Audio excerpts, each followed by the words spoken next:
January 2021, Dover. Customs controls on the border between the UK and the EU, for the first time in 28 years.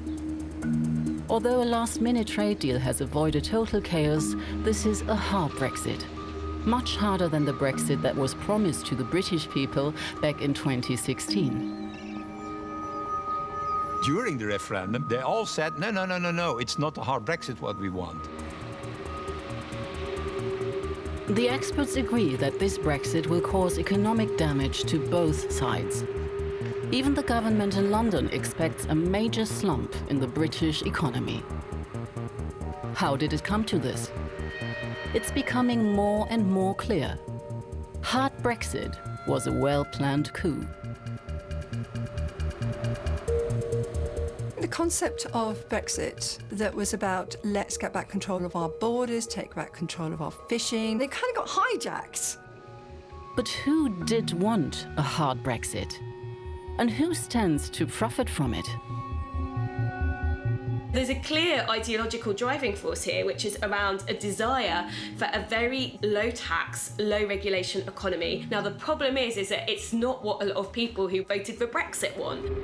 This film tells the story of how a small group from the heart of the British establishment hijacked the Brexit course to pursue their own radical agenda.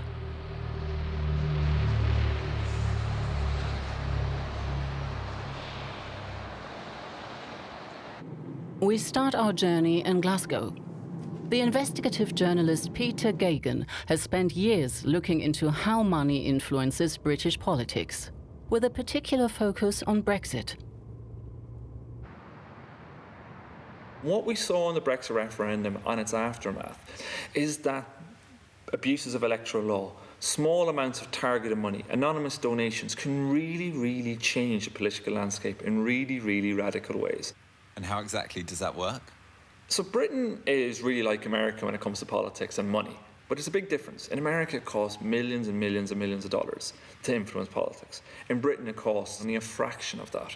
A few £1,000s here, a few tens of £1,000s here, have a far bigger impact than I think many people will be able to imagine. Back in 2016, the leading figures of the Brexit campaign, Boris Johnson and Nigel Farage, won the referendum with big promises for ordinary people. If we vote leave on June the 23rd, we can take back control of 300 more money for the NHS and spend on our national health service. Less immigration and more fish. The fish stocks are in our territorial waters, and if we vote for Brexit, we'll save this industry. But despite the populist slogans, investigative research has since shown that the Leave campaigns were financed by over £18.3 million from rich donors. The UK has voted to leave the European Union. The result of the referendum was tight. 52% voted for a break with the EU. The sun has risen on an independent, united kingdom. And just look at it, even the weather's improved. But for many of the rich supporters of Brexit, the vote was not the end of their campaign, but the beginning. They began a bitter fight to shape Britain's exit from the EU according to their own agenda. They needed working class votes. They needed people who were angry at the system to win a referendum. But to construct a vision of post-Brexit Britain, they didn't need that anymore. Shortly after the referendum, optimism reigns. The new Prime Minister, Theresa May, is confident that her government can deliver on the will of the people. Brexit means Brexit, and we're going to make a success of it. For a long time, this slogan remains empty of meaning. But soon, it's time to give Brexit a more concrete definition. That, I think, is an important step forward. I'm pleased we're able to do it. A minister from May's cabinet has agreed to reveal to us what happened behind closed doors. David Gork was a member of the government that was tasked with developing a detailed plan for Brexit. I served as one of the 20 or so cabinet ministers that was around the table when we were making decisions as to how we tried to deliver Brexit in the best way possible. There were two incompatible objectives. One was to try to maintain good access to European markets, and then on the other hand, you had this desire to take control of our laws completely unimpeded by the European Union. In summer 2018, May called her cabinet to her countryside residence Chequers for decisive talks. It will be the site of the first showdown of a brutal inner-party battle. I remember a sort of swelteringly hot day. We all arrived there in the morning. For May's then Foreign Minister Boris Johnson, it will be the last cabinet meeting before he turns against his party leader. This was clearly going to be the big meeting. There was a lot of media build-up. There was a lot of talk, will there be rows? Will there be splits? At the meeting, Theresa May presents her cabinet with a compromise solution. The Chequers plan would put an end to unlimited immigration from the EU, delivering on the most popular promise of the Brexit campaign. But she also wants to retain a close trade relationship with Europe, which would mean Britain having to stick to many EU rules, a so-called soft Brexit. Well, in detailed discussions today, the Cabinet has agreed our collective position on the future of our negotiations with the EU, and I look forward to it being received positively. The EU's Brexit coordinator is relieved. 2 years after the referendum, there's finally a concrete proposal on the table. The main message was we, from the British side, want a reasonable agreement, not only on trade, but also on in other fields, cooperation in other fields. There was a very constructive atmosphere in the beginning of these negotiations, and certainly under Theresa May. Yeah. But May's plan triggers a huge rebellion within her own party. For Tory hardliners, having to stick to EU regulations would be a betrayal of the Brexit referendum. In short, we are going to be rules takers. We are going to be a de facto colony. A smooth and orderly exit is what business wants, and I'm sure what citizens want up and down this country. The hardliners accuse May of surrendering to the EU. The House of Commons has never, ever surrendered to anybody, and it won't start now. Within the Conservative Party, you already had this group called the European Research Group, the ERG, that was made up of those who were staunch Brexiteers. They were in many respects a party within a party. They were in no mood to compromise. As far as they were concerned, leaving the European Union meant we set our own laws without exception. And so as things progressed in terms of the negotiations with the European Union, they just said, we don't support this deal. The leader of the ERG is Steve Baker, a radical neoliberal with close ties to the arms industry, who has supported, amongst other things, the deregulation of carcinogenic asbestos. A Brexit which requires a high degree of permanent alignment to the European Union will not go through this House of Commons. It will fail. Another key ERG figure is Jacob Rees-Mogg, a wealthy aristocrat and investment banker. But why are these men pushing for a hard Brexit at any cost? The economist Frances Coppola has investigated why this issue was so important to the rebels. She has looked into the backgrounds and connections behind this group. Well, the European Research Group, as it was known, although it wasn't very European and it didn't do any research, was essentially a group of very pro-Brexit and very right-wing Tories who are ideologically wedded to the idea of Britain as this sort of free market, what they call buccaneering Britain, that would go around the world striking trade deals with everybody and being this kind of Singapore-Thames place that would be great for businesses. That term Singapore-on-Thames, what does that mean? I think Singapore-on-Thames, yeah, it's this idea, I think, that we can be this like kind of EU's offshore tax haven, this island off the coast of the EU that could kind of undercut them in terms of tax and regulation and be kind of, in a way, rather like the way in which Singapore and Hong Kong work in the Far East, this sort of centre for deregulated finance in particular.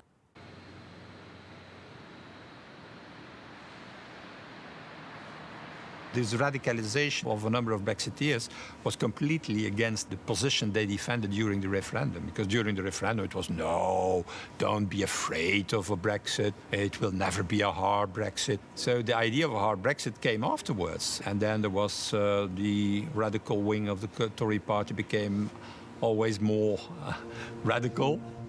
The best-known face of the radicals is Boris Johnson. At the Conservative Party conference, he makes no secret of his intention to try and take May's job. What will we hear from you today? All too soon you'll hear. This is the moment to chuck checkers. But apart from his personal ambitions, whose interests is he pursuing with his Brexit agenda? We've never seen anybody who's raised as much money in British politics as Boris Johnson. He's had record donations even just as a backbench MP. So it wasn't a surprise to see Boris Johnson talking about deregulation, to find Boris Johnson taking up the kind of positions that all these people wanted to see. It makes me utterly furious that a UK government could even contemplate such an arrangement. Research reveals that Johnson receives large donations from businessmen who want a relaxation of laws after a hard Brexit. One of his most important donors is the British construction equipment manufacturer JCB. This great company would have to accept whatever whimsical specifications Brussels comes up with. Does that seem like a good deal to you? I don't think so. JCB's owner, Lord Bamford, is a billionaire and a member of the British House of Lords. My lords, I'm a businessman, and British businesses are certainly up to the task of making Britain a global leader in the free trade. He hopes for a better business environment after Brexit. Meanwhile, his shares in JCB sit in a tax haven in the Caribbean. When asked, JCB replies that the company and Lord Bamford have never made a secret of their political donations. How does a referendum, won on popular promises, turn into a campaign advocating a radical economic agenda? Guardian political journalist Sonia Soda has followed the rise of the hard Brexit faction. I think there's a very clear ideological driving force here, and that is that if you look historically in the UK, the EU has been a force for sort of driving up welfare standards and workplace standards in the UK. Now, if you're on the right, you look at that and you just think, God, this is dreadful. Like, we don't want workers to have these rights. We don't want these standards to make food safe. We're interested in profit. The political leaders of Brexit are not people of the people, men and women of the people.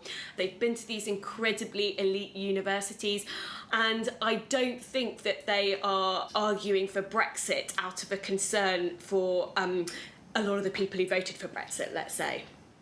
I think the concept of Brexit that was about let's get back control of our borders, take back control of our fishing, take back control of our manufacturing, be our state, be our people, which was kind of the original concept of Brexit in many, many people's minds, kind of got hijacked by people who said, yeah, but actually the route to prosperity is to remove all regulation, cut taxes, and let's get out there and trade with everybody, and the EU is stopping us doing that. And it kind of got hijacked.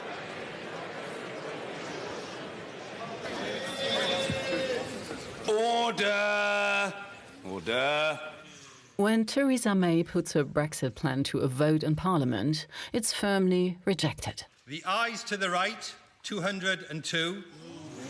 The noes to the left, 432. So the noes have it. The noes have it. But what's driving so many Tory MPs to an unprecedented rebellion against their party leader?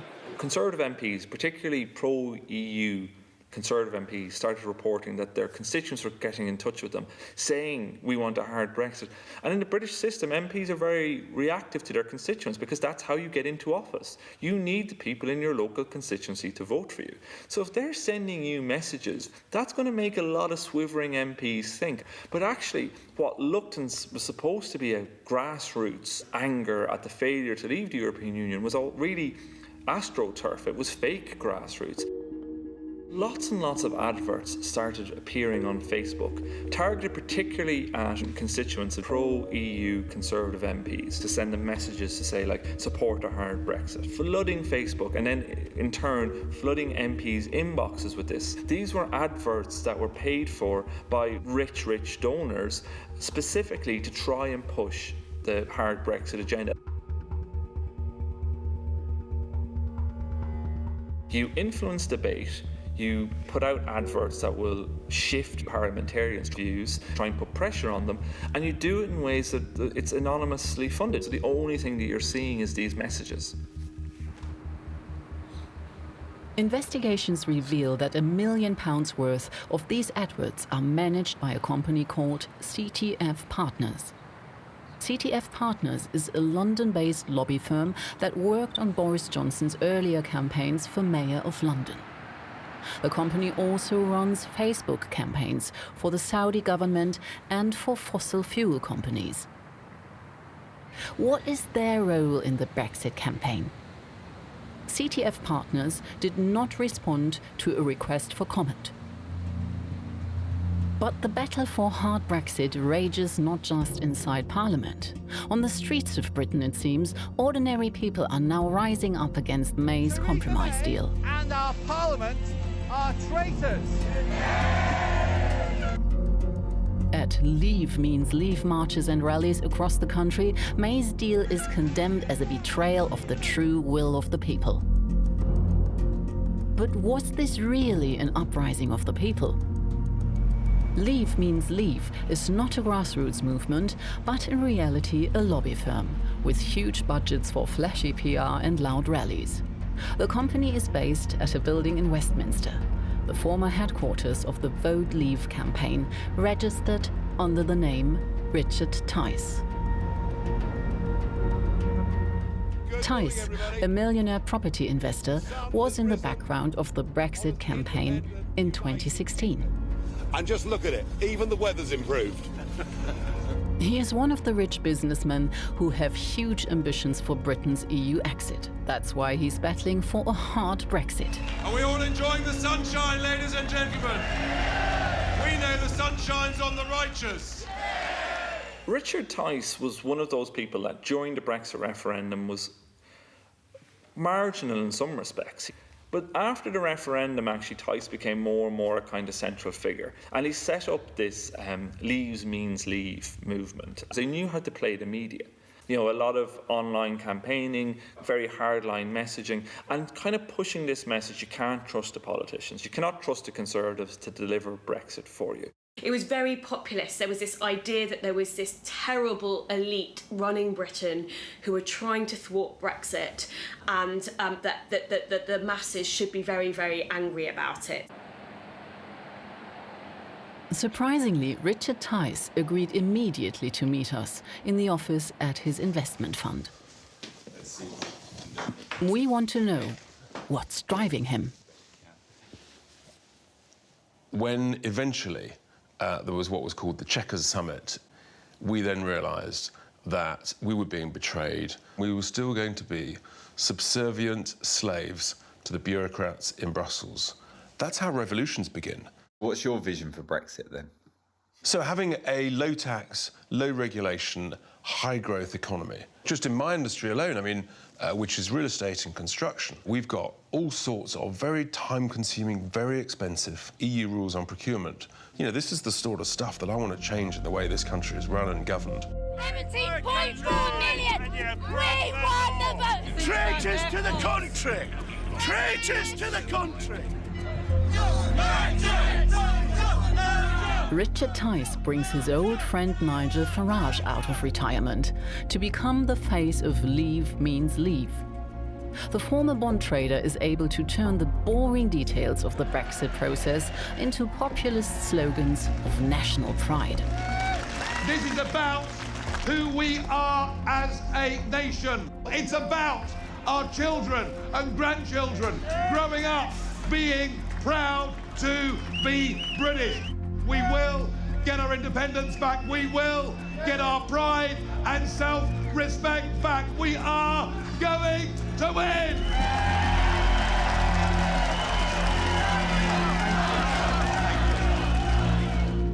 It was a sort of political rock concert. We had colour, we had big backdrops, we had balloons, we had lights, it was great. And people could see that something was happening, but the establishment, elite political class in Westminster, they didn't really wake up and smell the coffee and realise just quite what we were mobilising.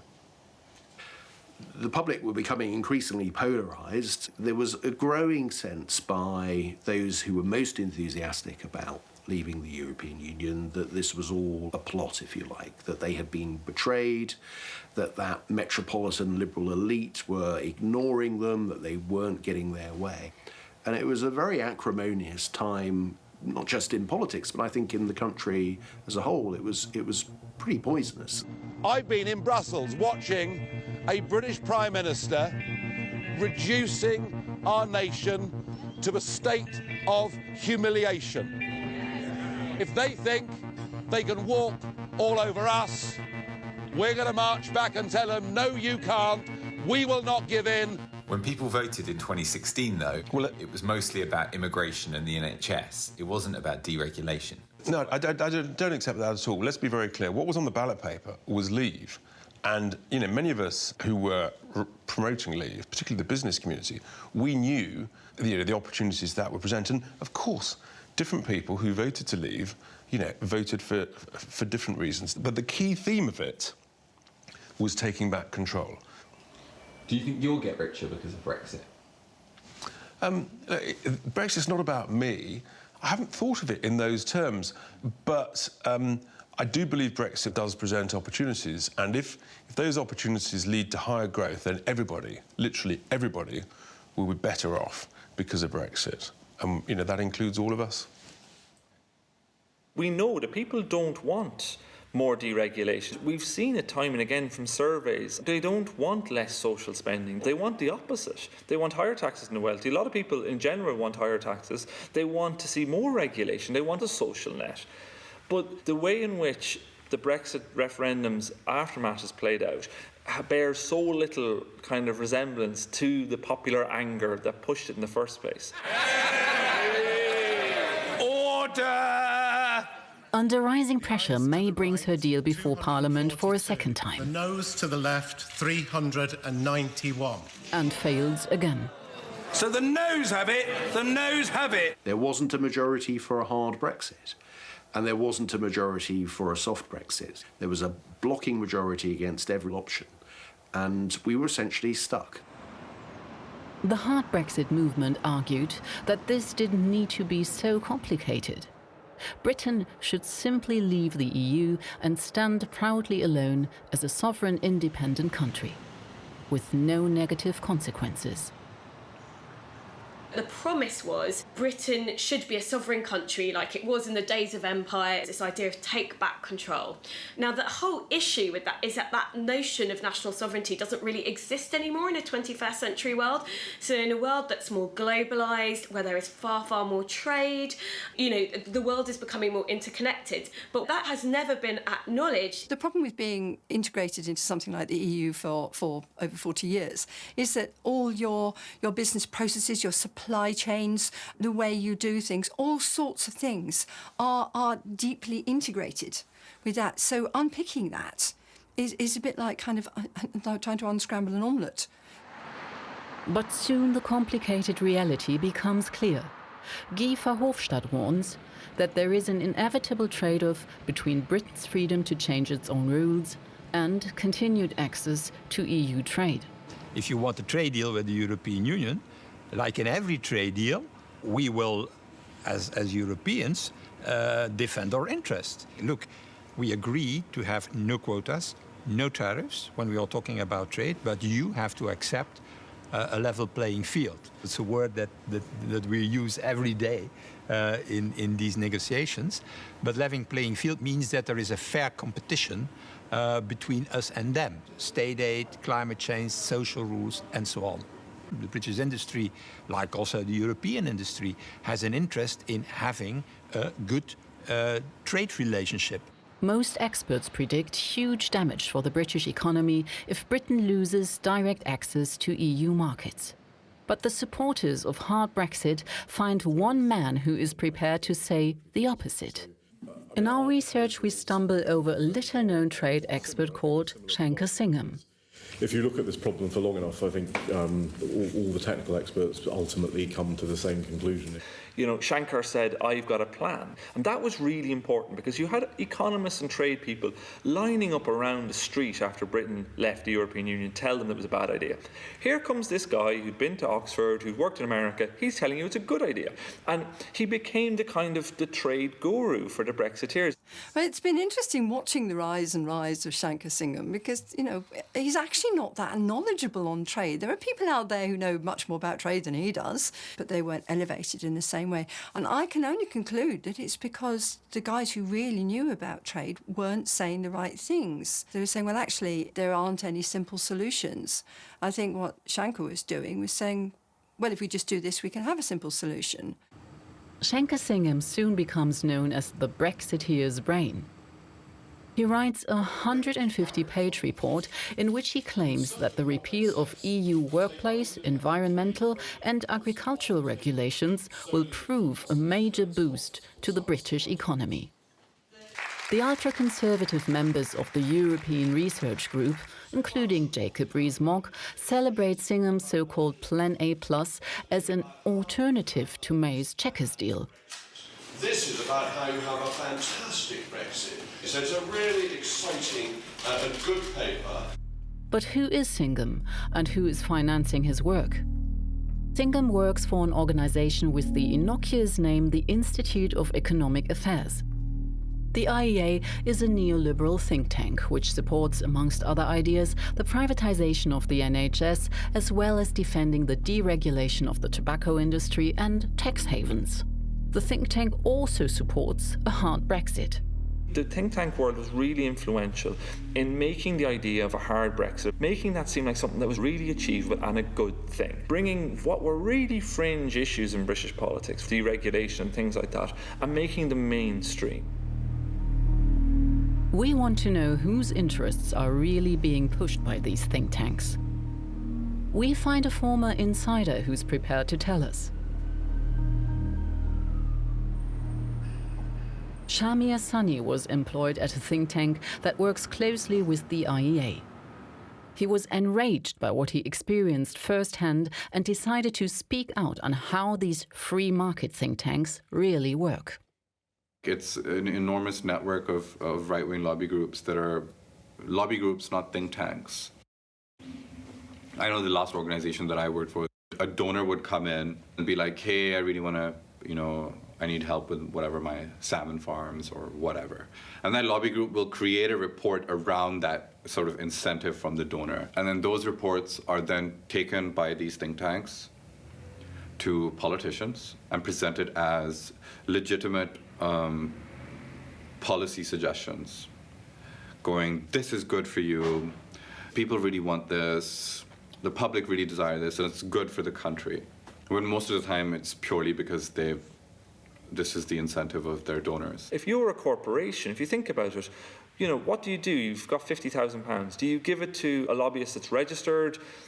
Won't get you very far, might get you one meeting, it'll be registered, people will know about it. Or do you give it to a think tank to write a report? The report will get into the media, your issues will get all the way out there, and your name won't be anywhere near it. In summer 2018, a journalist from Greenpeace went undercover in the Institute of Economic Affairs to find out how think tanks offer their corporate funders influence in the Brexit process. The journalist poses as an investor in US agriculture who is hoping for a relaxation of British food standards post-Brexit, in order that his hormone-treated beef can be sold on the UK market. Yes, I would say Shankar Mark. He is invited to a meeting by the head of the IEA, Mark Littlewood, to explore what collaboration might look like. Delighted. Lovely to meet you. Very, very good. Thanks. Littlewood offers the journalist the chance to fund a report that will help influence British agricultural policy post-Brexit. If we fully funded this, would you be able to, I mean, you know, would there be some ability to kind of make sure that they're covering the areas of specific interest? Oh, sure, and, absolutely. And I don't mind our donors affecting us on salience, so when we won't go as far as them saying, we need you to reach this conclusion. Sure, not necessarily the conclusion, but to make sure that substantial content, fine, yeah. And that it's prominent and... Yeah, that would not be a worry, yeah. That would not be a worry. We can do that. There is no way this report is going to say the most important thing we need to do is to keep American beef out of our market in order to prop up our beef farmers. And we say exactly the opposite. Okay, fine. The Institute of Economic Affairs has always run on private money. They will not say where their money comes from, but we know it's private money.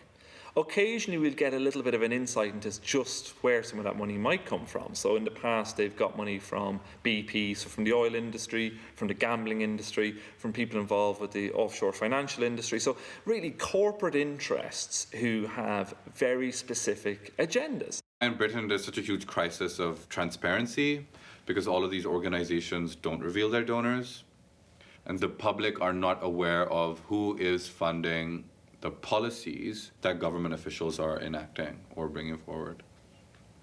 If you want access to government, put some money into these right-wing think tanks and then watch the entire country burn.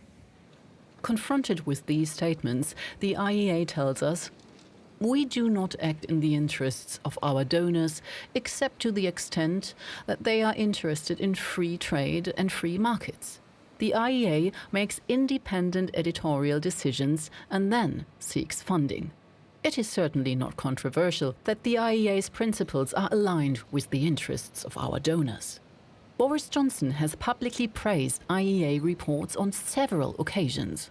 I've just seen this stuff that's been done for the IEA, I think that's being talked about this morning, and looking at it, I think it's a very good piece of work. It allows us properly to take back control of our laws, which you can't do under checkers. Under checkers, you lose control of your laws. Your laws are made in Brussels, and they're imposed on the UK. I mean, we've never had anything like that in 1,000 years. So this is a very exciting way forward. But there is a very different major obstacle to a hard break with the EU. One that threatens to confront Britain with its recent bloody past.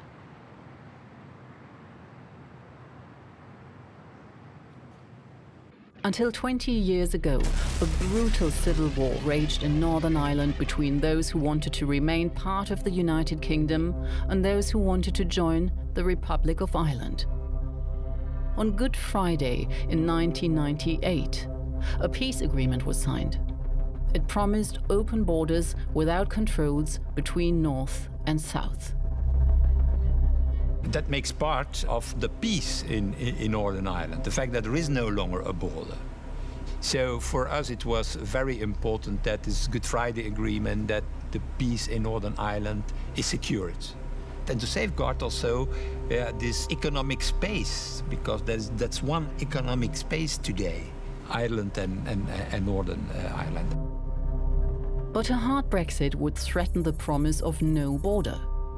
If the UK deviates from EU rules, border controls on trade would be necessary. Hard Brexit advocates need a solution that will work even if there is a complete break with the EU. Another job for Shankar Singham, the man who seems to succeed in finding solutions to impossible problems. He is dispatched to Northern Ireland. His trip, we discover, was paid for by Prosperity UK, a private company run by a millionaire hedge fund boss. At the airport, Singham is met by Stephen Kelly, chairman of the Northern Ireland Confederation of Industry. Kelly tells us how this meeting with Singham went. First, he shows him the invisible border between Northern Ireland, part of the UK, and the Republic of Ireland. So the road we're on now, and there's dozens of informal crossings through farmland, through laneways. There's even a crossing within someone's house. Already, we've crossed the border once, and we've just crossed it again. So the house is on the right-hand side, we're in the Republic, but now this business on the right-hand side is in Northern Ireland. Here we go again. Just as the road changes colour here, that's the border one more time.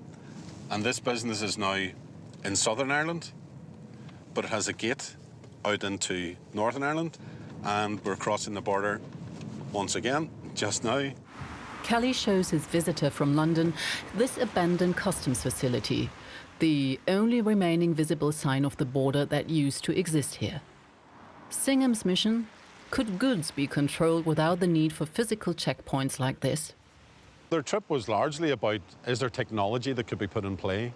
How do we continue to have that frictionless trade that we have at the moment, from blockchain to satellites and drones and stuff being embedded in the road, linked to barcodes, and a whole raft of wild and wacky suggestions all ends up in one place, which is nothing will work. So I brought them into this very spot, and I set them the challenge that whatever work they were doing on whatever alternative arrangements, it needed to meet this test. It needed to meet the fact that that person in that house 100 yards away and that person in the house another 100 yards away need to have their lives transacted in exactly the same way after Brexit as they do before. I don't think Shanker or others really understood it.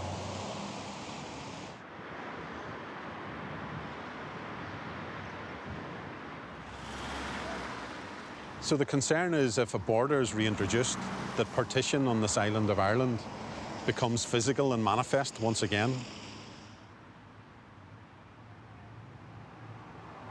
This is a memorial to 13 people who were shot dead by the British Army in Derry on the 31st of January 1972 in an event which has been known internationally as Bloody Sunday. But it's also the place where peace was born as well. This is the thing that's so frustrating to people here, is that people far removed from here think that this is just about lines in the road, spreadsheets around trading widgets and food. But it's not. This is our daily life. We want to live in peace. And because Brexit doesn't have the consent of people here, that really runs the risk of actually reigniting the troubles that we had back 25 years ago.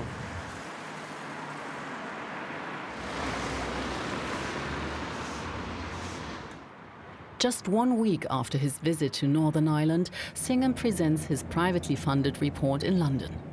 This plan ignores the concerns of his Northern Ireland host and includes proposals for border controls. Singham did not respond to our request for comment. In the past, however, he has emphasized that he does not find it unusual for a think tank to become actively involved in politics.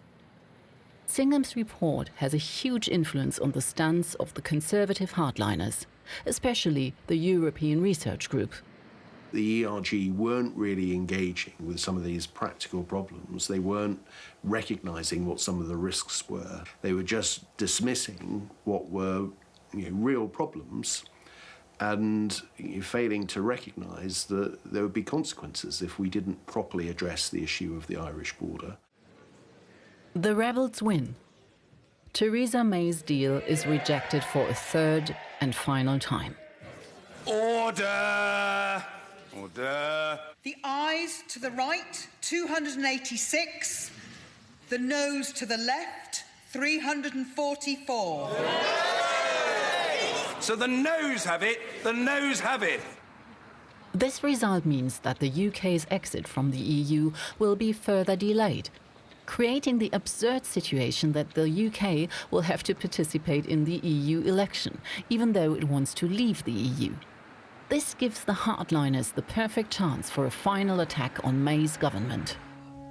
I think for a long time, in that strange interregnum, in that strange period where there was all these battles going on in the Commons, people were wondering what Nigel Farage would do next.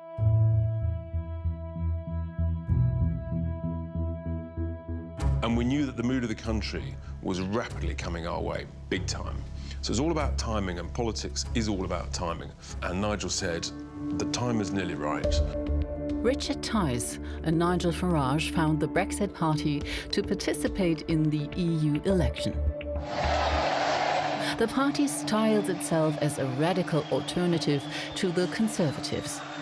It has only one political goal: the hardest possible Brexit. But our research shows that the Brexit Party, which claims to represent the people on the street, is anything but a people's party. The party is, in fact, a limited company run by Farage and Tice. This is not the way political parties are normally run. Normally, if you become a member of a political party, it's one member, one vote, and you get to have a say in the party. With the Brexit Party, and the language they use was really interesting too, they didn't talk about members, they talked about supporters. So what would happen was you'd go onto your PayPal, you'd give the Brexit Party as much money as you wanted, and you'd become a registered supporter. But that didn't give you any more say in the Brexit Party than I have or anybody else. And the digital democracy that they were promising, and this is the words that Farage was using, kind of a new form of democracy. Once you looked at it in any kind of depth, it was really, really hollow. So they had like an app, but the app didn't really engage people at all. It just kind of let them make comments. The Brexit Party isn't really a political party. It's a company, right? Yeah, things were moving so quickly. We just didn't have time to set up the political party in the traditional sense of the word. So, Nigel knew the right thing to do. Set it up as a company. There's no reason, you're allowed to do that under the rules. That's what we did. So we both led from the front. Nigel, the campaigner, the recognised voice. I wasn't really known then as an individual, as a person. People say, Richard who? But I was the organiser, and what I've got is an ability to make rapid-fire decisions. And so, yeah, we just mobilised, and we just constantly, decision after decision, just like that. Because we were running basically a committee of two, it was very easy. Although there are many small supporter contributions to the Brexit Party, our research shows that they are dwarfed by inflows from wealthy donors. So people like Jeremy Hoskins, who's a hedge fund guy who used to fund the Leave campaign, the referendum, had funded the Conservative Party. He donated to the Brexit Party, quite a lot of money. A man called Christopher Harborne, who'd previously given some money to Conservatives, he donated well over £10 million to the Brexit Party. It's huge sums of money for a political party. Thank you! Beat for Brexit! Thank you, morning! Thank you! Thank you! Oh, we got this sorted. With their radical message, Tice and Farage are robbing the Conservatives of donors and voters. Nigel Farage is an outsider to the system. He sort of portrays himself as this, figure who speaks truth to power, who keeps, British prime ministers honest. And the role that he has always played is to put pressure on Conservative leaders, to scare them that he's going to take votes away from them and that they need to give him what he wants. The Brexit Party, only a month old, challenges the 180-year-old Conservative Party in the EU election campaign. It's funny, isn't it? It worked. The Brexit Party wins almost 32% of the vote. Oh, all the establishment, both here in the UK and over there, were aghast, utterly aghast, because the penny then dropped. The Brexit Party Limited enters the EU Parliament in Brussels. Their goal? To disrupt the sessions as a final insult to the hated institution. I'm a businessman. I'm a real estate guy. I'm not an experienced politician. And suddenly, all of a sudden, we were the biggest single political party in the whole of the European Parliament. And my goodness, we made a noise. There's an historic battle going on now across the West, in Europe, America, and elsewhere. It is globalism against populism. And you may loathe populism, but I tell you a funny thing, it's becoming very popular. I know you're going to miss us, but we're going to wave you goodbye. And we'll look forward in the future to working with you as sovereign. If you disobey the rules, you get cut off. Could we please remove the flags? But the Brexit Party is not concerned with the EU Parliament in Brussels. It is trying to exert influence in London, and it's succeeding. Large numbers of Conservative voters went to support the Brexit Party. And I think there was a sense of panic within the Conservative Party, reaching up to members of the cabinet, that unless the Conservative Party, if you like, closed off this issue, unless it dealt with the threat of Nigel Farage, the Conservative Party was doomed. We're essentially like special forces. We launched and we came out of base and we basically accomplished the mission. We were being betrayed by the elitist class and we stopped it. We stopped the great betrayal. The follow-on effect was that the day after the European elections, Theresa May knew that she was toast and she announced that she was going to step down. Never forget that compromise is not a dirty word. Life depends on compromise. Theresa May's time as Prime Minister is over, and with it, the idea of a soft Brexit compromise. And there was a belief that there was only one person who would be able to stop Nigel Farage from essentially overtaking the Conservative Party, and that was Boris Johnson.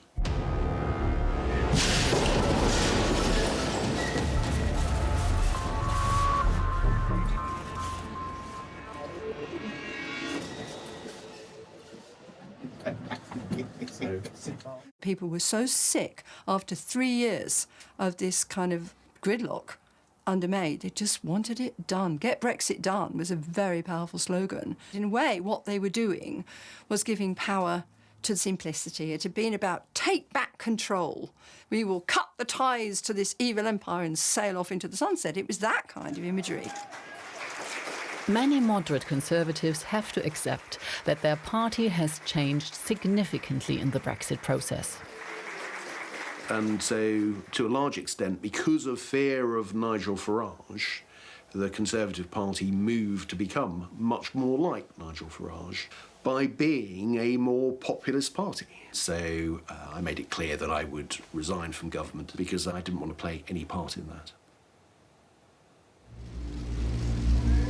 When the new Prime Minister, Boris Johnson, presents his cabinet, it is full of hardliners who are uncompromisingly for a hard Brexit.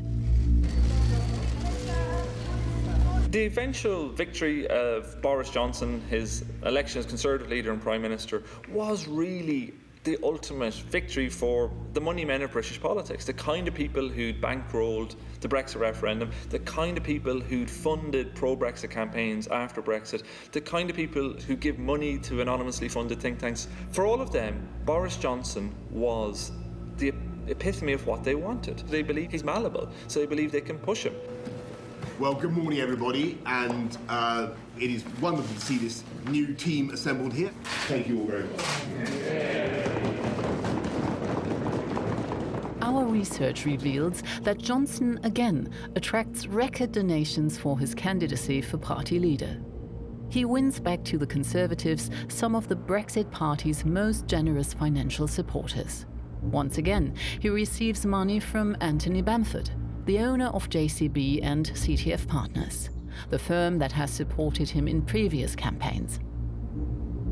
Largely unnoticed by the public, more than a dozen former employees of the Institute of Economic Affairs and other hard Brexit think tanks are brought into the government as advisors.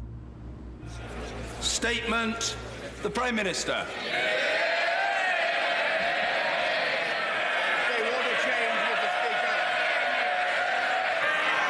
It is time to get Brexit done, and let's take this country forward. On January the 31st, 2020, Britain formally leaves the EU. Without Nigel, as we all know, there would have been no referendum. And without Nigel, there would have been no Brexit. We become a democratic, self-governing, independent, and I hope, proud nation. 5, 4, 3, 2, 1.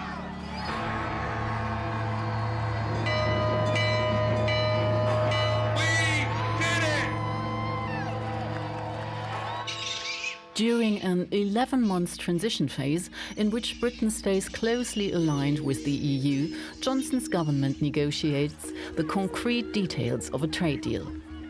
In the midst of the COVID crisis, an agreement is reached literally at the last minute.